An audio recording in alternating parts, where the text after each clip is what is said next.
So once again, I'm in a hotel, broadcasting from bed as one does. I'm actually at the Adventurous Entrepreneur Mastermind Retreat, learning about business and how to take my coaching to the next level so that I can serve more people. It has been an utter blast, and one of the things that came up last night during the last talk before we all broke for dinner is, how do you reconcile the things that you stand for with being a business owner? And the truth is, you don't. That's not how it works. The key is to not to try to reconcile those things, not to try to see them as separate, but to build your business, to build your work in the world from the things that you stand for, not in spite of them. To tie them into your work, to make them a part of it, woven through it. And that's something that can be challenging for a lot of us, especially those of us who are also activists trying to survive under late capitalism, or those of us who are very spiritually driven.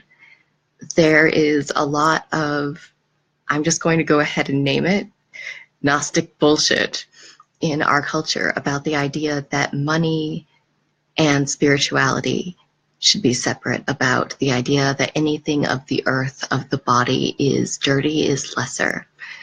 And one of the things that sex work taught me is that a lot of the shame that we hold about sex is related to the shame that we hold about money. They're not separate things. And much like sex, money is something that when we use it, it gives us power. We have complicated relationships to it. It reflects the way that we grew up. It reflects the way that we feel about ourselves. It reflects our values and the way that we move through the world. And it's something that a lot of us hold a lot of shame around, either having or not having. It's something that a lot of us have very strong feelings about who deserves and who doesn't deserve, who should have and who doesn't have. And it's also something that a lot of people feel is inherently tainted. Now, when you combine the two, that's when people start to get really angry. It's like spanking the beehive, combining sex and money.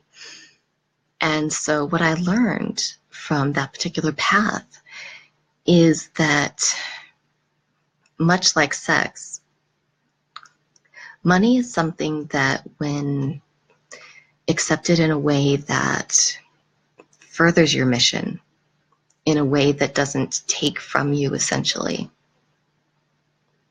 in a way that doesn't wear you down, and that comes back to not so much about any form of worth being inherently better or worse than another, but the idea of taking care of our relationships to our professional lives, to our businesses, to our work, the same way that we would take care of our romantic relationships or our family relationships.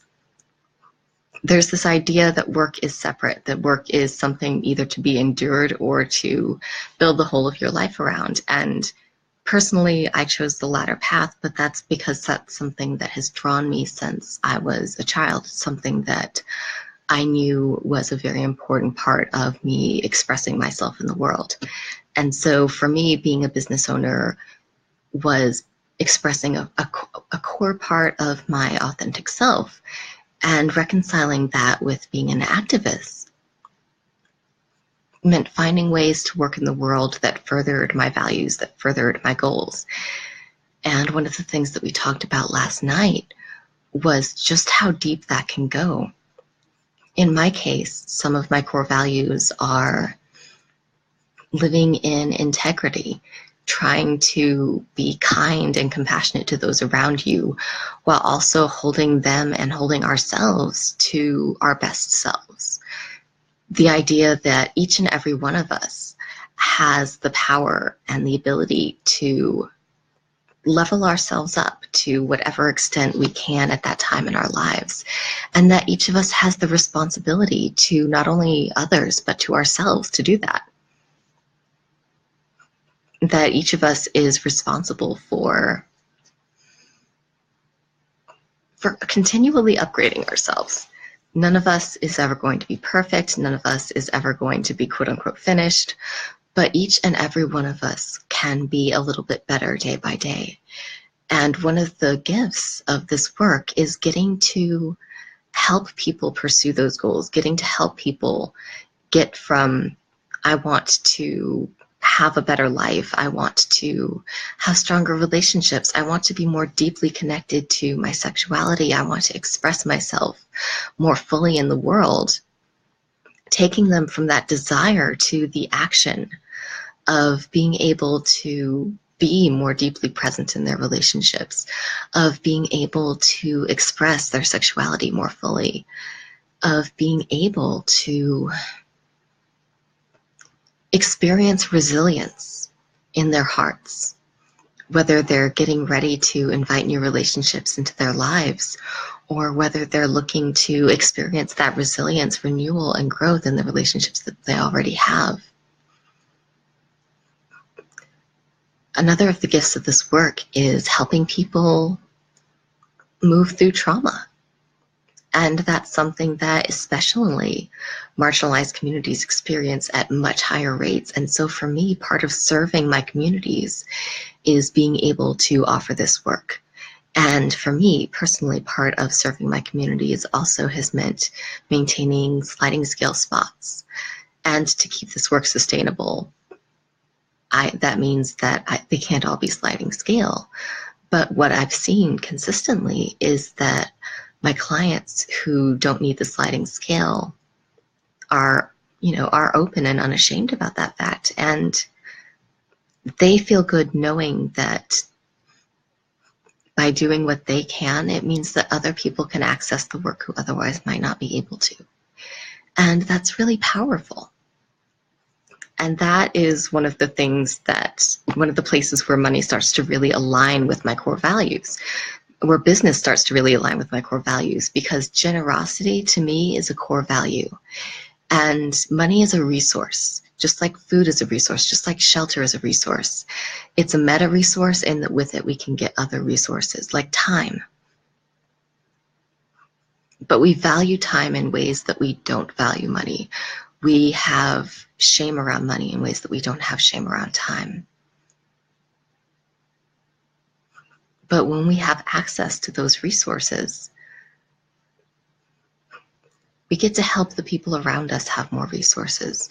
We get to care for people not in ways that make them lesser than, not in ways that diminish them or infantilize them, but in ways that help them grow, in ways that help them become their best selves, in ways that help them not only survive, but thrive.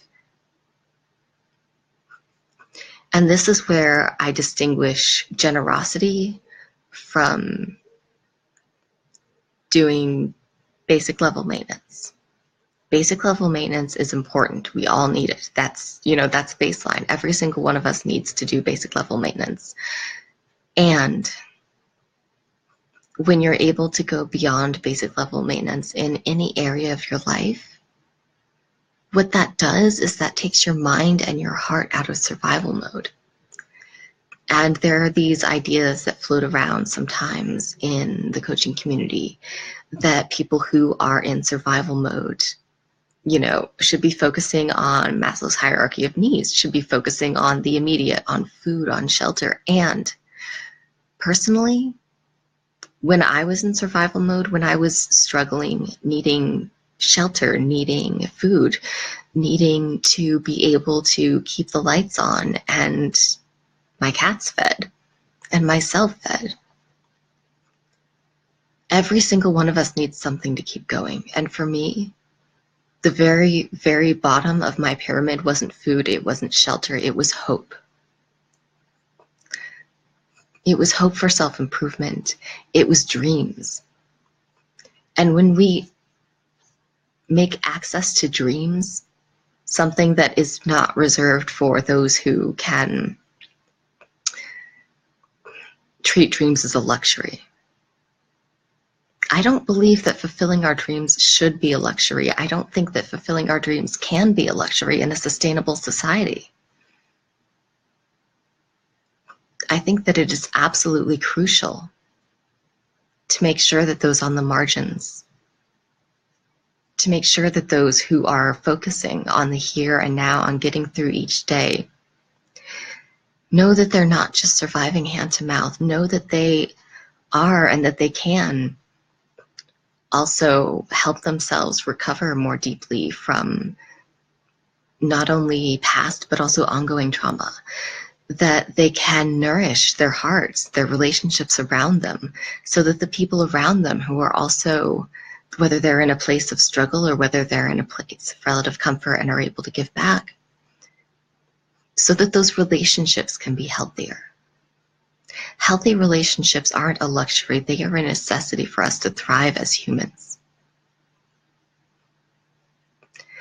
And so for me, what that looks like in 2018 is finding ways to put this work out there in the world, not only in the one-to-one, because even for those who can, grab me in time for a sliding scale spot to become available, there is still the time issue.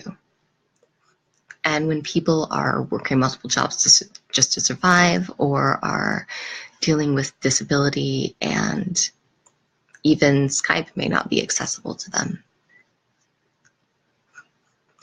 there have to be other options. There have to be tools that people can use on their own when they may not feel comfortable or safe accessing another person yet.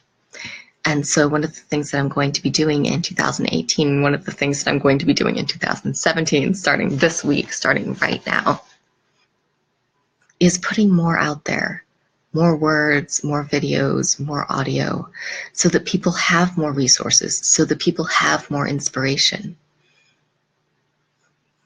so that people have more hope. Because if there is one thing that those of us who have been, hanging on to hope desperately since, frankly, since November 8th of 2016, we've been passing that hope around like a secret. And that's not where hope belongs. Hope needs to be a raging bonfire. And what I want to do is make sure that every single person that I can give one to has a torch.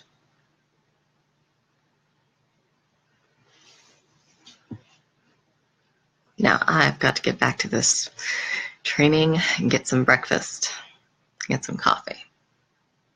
And each and every one of you has the power to live from your deepest integrity, to live from your deepest authenticity, to bring that into your work in the world. And I think that together, if we rise to that challenge, there's still hope and there's still room for us to build something beautiful in this world. Take care.